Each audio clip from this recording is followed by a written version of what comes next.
mu nganda nke ziri ku mugabane wa Afurika zitunganya ibuye ry'agaciro rya Koruta mu Rwanda niho hambere. Ahangaha muri ubu butaka ni naho haboneka ibuye rya Koruta, ari naho haheramo uruhererekane nyongeragaciro rwaryo kugira ngo rigere ku bikoresho bikomeye nka telefone zigezweho, imashini n'ibindi byose bishobora gutuma ibyo bikoresho bibona network cyangwa se rezo. Icyabayeho cyatumye ubutaka bwo muri ibi bihugu byegeranye n'u Rwanda bigira amabuye y'agaciro nicyo cyabaye no ku Rwanda. Noneho u Rwanda ruri hagati y'ibyo bihugu. Hari umuhora witwa Kibaran Belt urimo u Rwanda, urimo Burundi, urimo Kongo.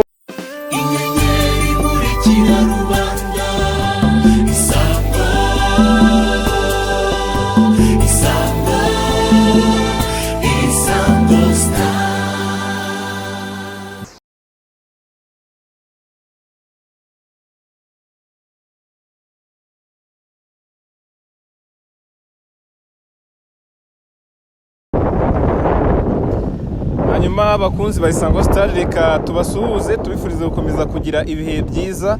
Ejo twabatembereje mu kirombe gicukurwamo amabuye y'agaciro mu bwoko bwa wolfram, akorwamo ibintu bitandukanye birimo bimwe mu bikoreshwa muri bateri z'indege, akoreshwa mu gukora intwaro, amasasu, mu gukora ibifaru, mu gukora ibintu bikomeye no mu ngufu z'amashanyarazi, yewe no mu byuma bitobora.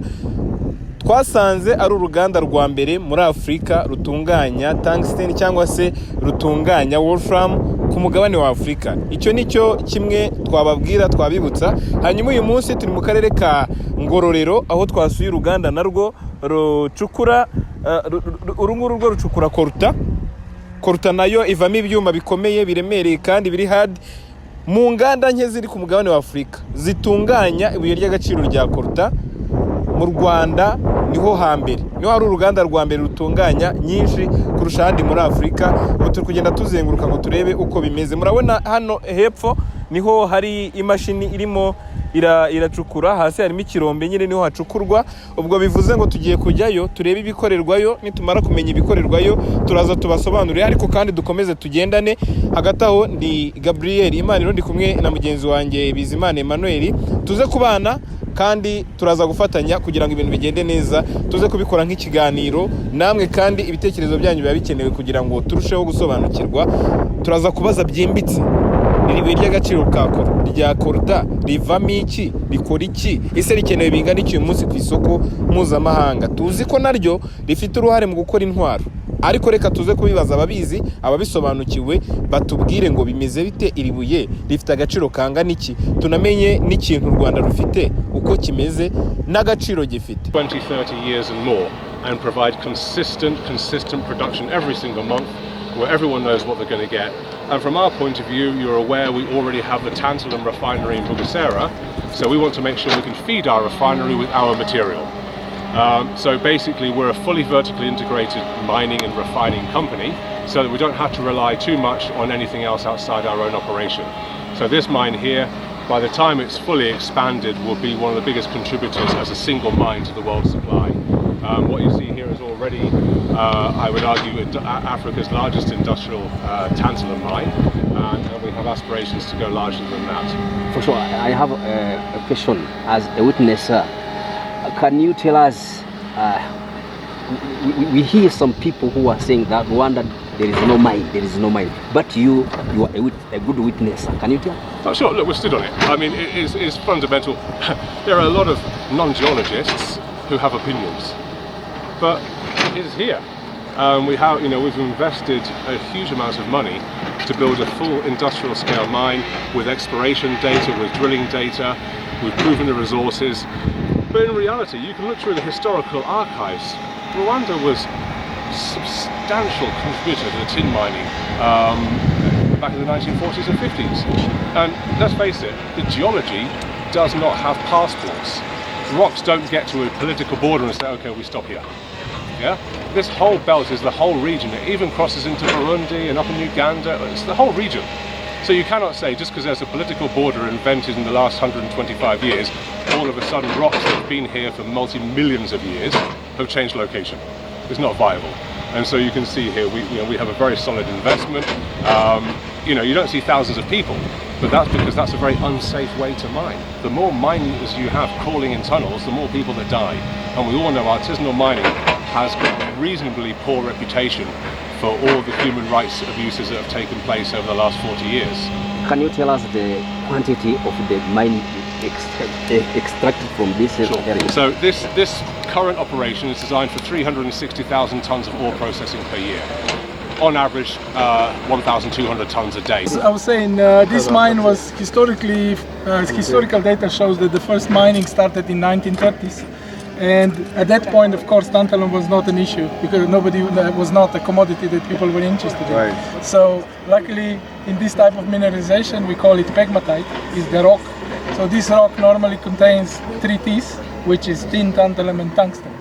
So at that point in 1930s, nobody was involved in tantalum because the tantalum was not yet something that was put into high tech, obviously. But it has been mined a lot, and we have then saw that there was a lot of tunnels which we mapped. There was old tunnels. You can see even one tunnel there. You can see the Right. So these are old tunnels that were mined before artisanally.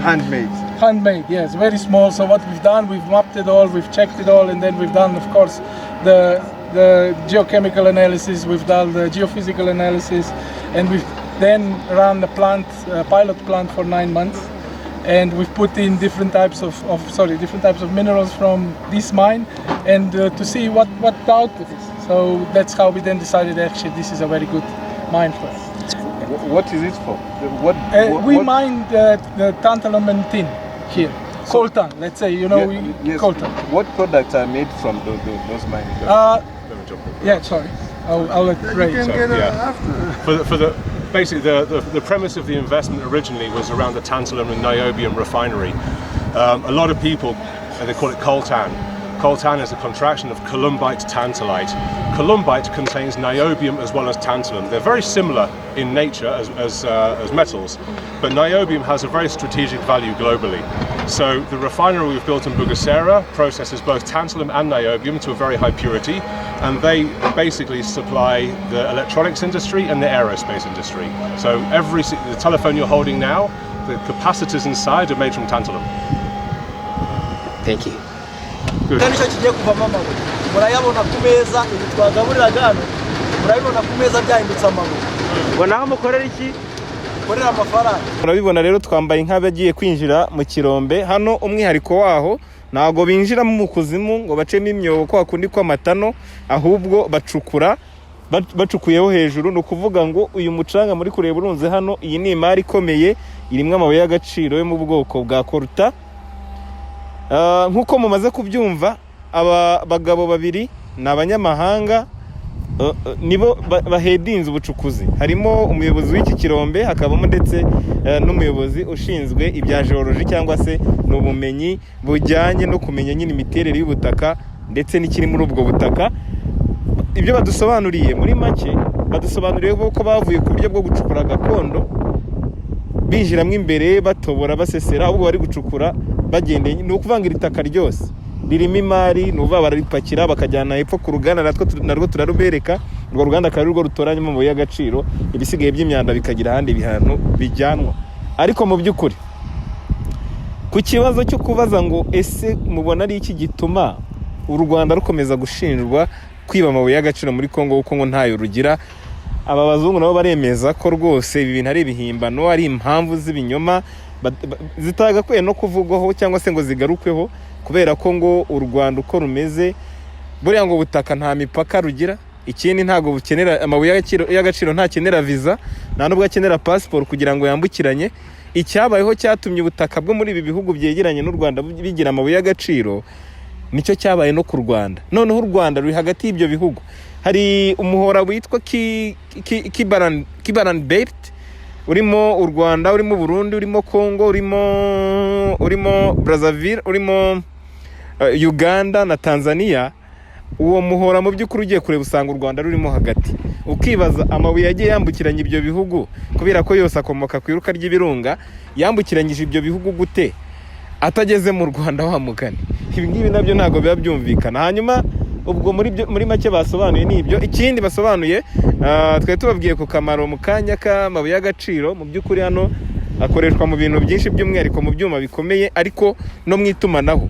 Izi telefone za smartphone mufite ubu ngubu imari irimo y'imbere ishobora gutuma mubona rezo mufata ibindi byose bitandukanye ni ibuye ry'agaciro rya Koruta. Muri telefone ngendanwa zose riba ririmo, bivuze ngo u Rwanda rufite ikoranabuhanga mu ntoki zarwo. Iyi Koruta ni imari, ni ikoranabuhanga. Hanyuma ikindi twababwira tunagenda twinjira mu kirombe tureba uburyo biri gukorwa, uburyo bicukurwa. Ikindi twababwira nuko kugeza aka kanya mu Rwanda ikintu gihari uretse kuba ubucukuzi buri guhindura isura ndetse bukanafasha mu iterambere ry'igihugu, kubera ko hari niba nibuka neza ni 3% by'ingengo y'imari yose y'igihugu cyangwa se umusaruro mbumbe w'igihugu wa guverinoma y'u Rwanda mu mwaka washize, ubucukuzi bw'amabuye y'agaciro bwari bufiteho 3%. Urumva ko umubare munini. Ikindi iki kirombe gutya mukibona ni icyambere ku isi mu birombe bikeya, ni icyambere muri Afrika, mu birombe bikeya Afrika ifite bicukura tantalum cyangwa se iribuye ry'agaciro ryo mu bwoko bwa Koruta. Ubundi ryitwaga Korombo, niba ari Korombon tantalum, ubwo bahita byita Koruta. Barabifatanya babikora impine, ariko mu by'ukuri u Rwanda ni urwa mbere, ni rwo rufite ikirombe cya mbere muri Afrika gicukura Koruta. Ubwo rero twizere ko mwese mugize icyo mukuramo kandi mubibona koko mu by'ukuri ko u Rwanda rufite amabuye y'agaciro, ntago ari ibinyoma, ntago ari ibihuha. Natwe nka Isango Star twagiye kuri Tereko bibarebera kandi ngibi murabyibonera. Twizere ko mukomeje kugubwa neza murongerwa n'izindi gahunda. Reka twinjiremo hano gatoya turebe uko ubucukuzi buri gukorwa, ubundi ibindi turaza kugenda tubisangira. Hano ubwo icyo dukora hano uruganda dukora toni mu ncamake twoza toni 50 ku isaha. Koza hano tugaburamo toni 50 ku isaha, ntabwo ari umusaruro tubona mu byumve neza. Twoza toni 50 ku isaha. Amabuye dukora hano ni Koruta ivanze na Gasegereti. Twega nibyo dukora, ariko sinze ko atari ayandi maki, ayandi mabuye. Weki Koruta na Gasegereti. Koruta ni wavamo icyuma bita tantalum n'icyitwa na yobium. Nitanga icyabafasha cyane tantalum niyo bakoramo capacitors. Umuntu wese ufite telefone hano na kamera harimo tantalum. Na yobium mwagiye kwa muganga ibyo bita MRI scanners ziva muri na yobium ikonsiderwa mu kuzikora.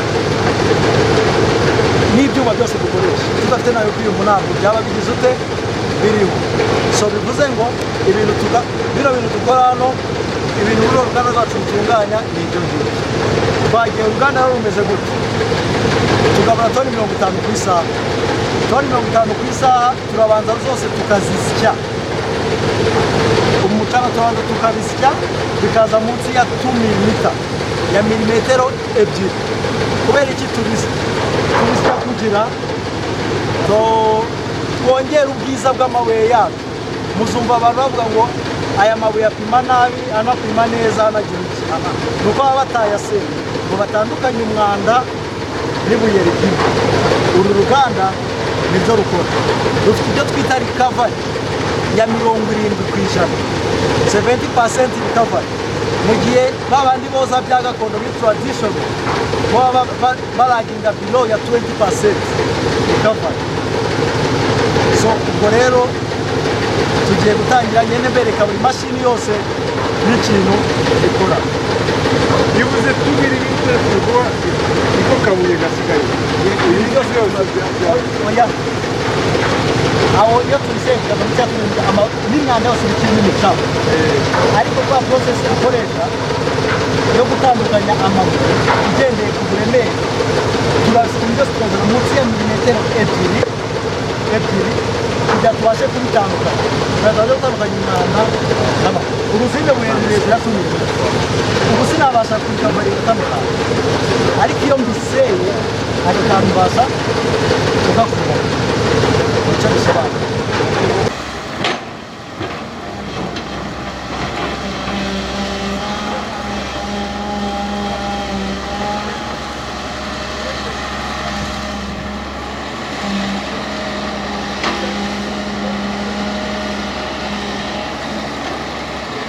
nubwo kigaragara nk'igitaka rimwe na rimwe hakaba hari n'ababyitiranya n'igishenyi. Ahangaha muri ubu butaka ni naho haboneka ibuye rya Koruta, ari naho haheramo uruhererekane nyongeragaciro rwaryo kugira ngo rigere ku bikoresho bikomeye kandi bigezweho, nka telefone zigezweho, imashini n'ibindi byose bishobora gutuma ibyo bikoresho bibona network cyangwa se rezo kugira ngo bibe byiza.